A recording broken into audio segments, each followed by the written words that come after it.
Esse é mais um vídeo do projeto Bolsa de Energia, uma parceria da EDP com o GESEL, é um projeto de P&D da ANEEL. Nós vamos falar sobre desenhos de mercado para sistemas elétricos com grande participação de renováveis. Nos anos 80 e 90, nós tivemos uma liberalização do mercado de energia em muitos países, com a promoção da concorrência na geração. Então, você tinha sistemas verticalizados, com empresas verticalizadas, as empresas foram divididas por atividades e a atividade de geração se tornou uma atividade competitiva. Foram criados mercados de energia, onde os agentes de geração disputam a geração para o dia seguinte mediante leilões, né?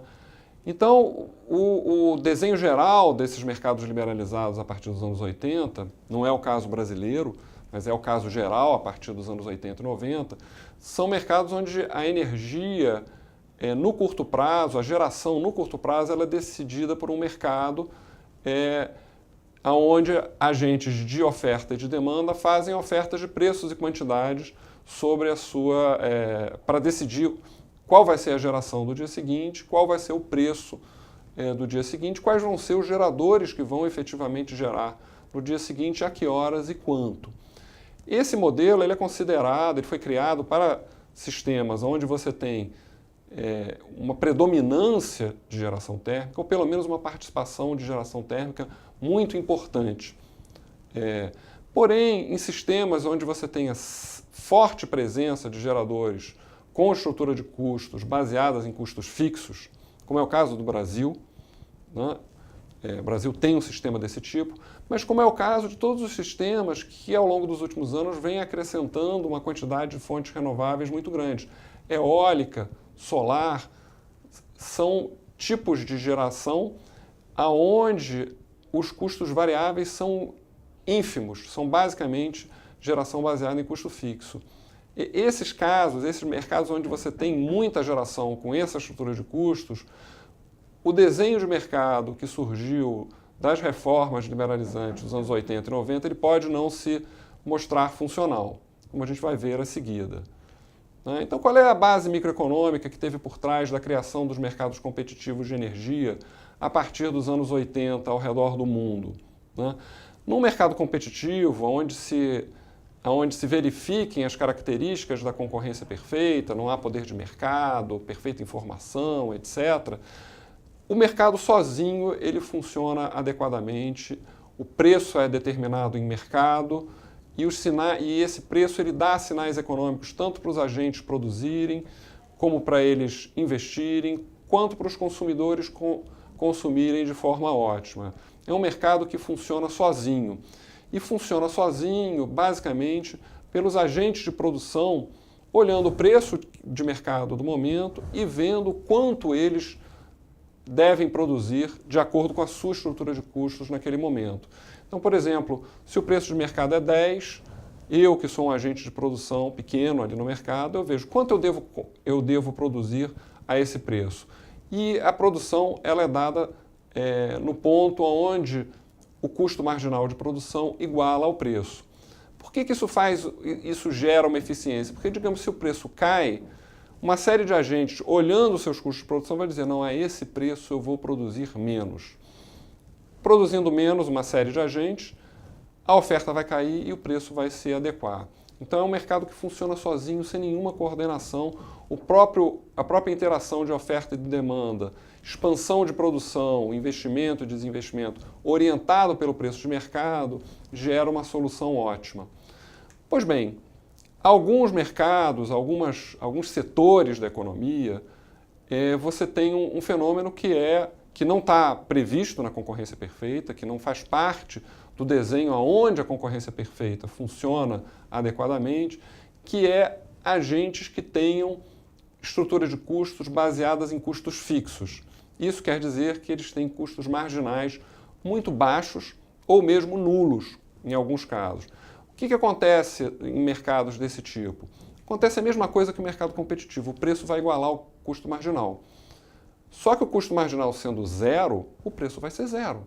É como páginas da internet, as páginas são de graça. Né? Qual o problema disso? É que um setor onde você tem apenas custos fixos, as coisas não são de graça. Então, o preço de mercado, somente vendendo ao preço de mercado, não é possível você cobrir os custos de produção.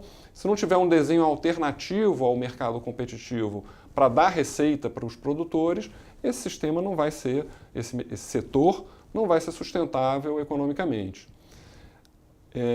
O caso brasileiro, o caso do setor elétrico brasileiro, ele é um caso de um sistema elétrico onde o parque gerador tem a preponderância de geradores que têm apenas custos fixos e que, portanto, têm custos marginais baixos ou nulos. A gente vai trazer agora uma tabela com a composição do parque gerador brasileiro agora em 2016, contando pequenas centrais e contando também a capacidade inteira de Itaipu.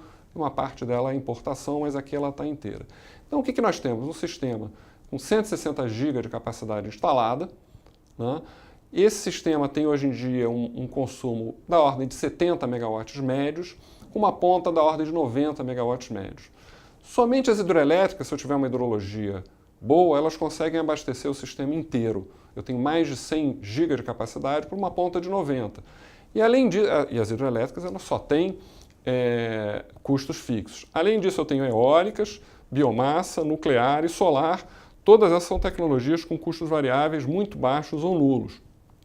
Elas, em condições adequadas, conseguem atender todo o consumo e quando isso acontecer no mercado competitivo, o preço vai a zero. Somente as usinas termoelétricas a gás natural, petróleo, carvão e outras fósseis, que não têm nem 30 GB de capacidade instalada, é que têm custos variáveis e que, se forem os geradores marginais, vão gerar uma situação onde você tem um preço positivo, um custo marginal positivo no mercado.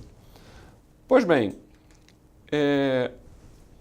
essa é a característica do sistema brasileiro, mas isso que está acontecendo, isso que acontece no Brasil, vem acontecendo ao redor do mundo crescentemente nos últimos anos, na medida em que os países têm adotado políticas para aumentar a participação de geração renovável, solar, eólica, biomassa, etc., nas suas matrizes, num esforço de diminuir a emissão de gases do efeito estufa. E a gente vai ver o que isso representa. Na verdade, isso representa uma perturbação nos mercados de energia, nos preços dos mercados de energia, desenhados originalmente para situações de geração térmica, né, para modelos predominantemente térmicos. Então aqui a gente tem uma microeconomiazinha básica, o que representa o aumento da geração renovável.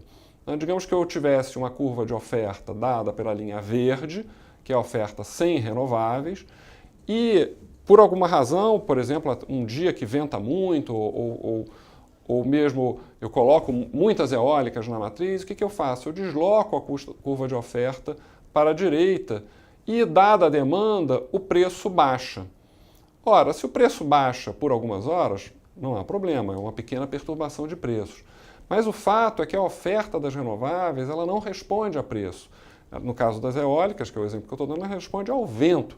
Então, o preço de mercado ele é afetado por uma condição natural, no caso, uma oferta de mais vento, de energia do vento, que abaixa o preço. Se eu, além de ter essa situação episódica, eu tiver um aumento de capacidade induzido por políticas públicas, que vem sendo o caso de vários países da Europa, nos Estados Unidos, de vários países ao redor do mundo, o que acontece é que os preços do mercado começam a ser sistematicamente muito baixos. E aí os geradores, mesmo os tradicionais, que recebam apenas o preço de mercado, eles vão ter dificuldade de tornar o seu negócio sustentável. Bom, enfim, então a gente viu aqui que os mercados para países que tenham sistemas elétricos com alta participação de renováveis, eles precisam ser diferentes dos mercados térmicos tradicionais. O preço de mercado, formado no mercado por oferta de preços, ele pode dar sinais econômicos muito baixos. No caso brasileiro, ele tende a ser muito baixo sempre que eu tiver uma oferta ampla de energias naturais, uma oferta, por exemplo, de água, basicamente, que é o nosso sistema hídrico, mas também de vento, de sol, etc. E em situações de escassez, os preços podem subir de uma forma desmesurada. Então, esse preço muito volátil, ele dá um sinal econômico incompleto, errado, né, muitas vezes. Pois bem, se vocês quiserem, vocês podem ver no site projetobolsadeenergia.com.br. A gente tem mais material sobre esse tema e sobre outros temas relacionados à comercialização de energia.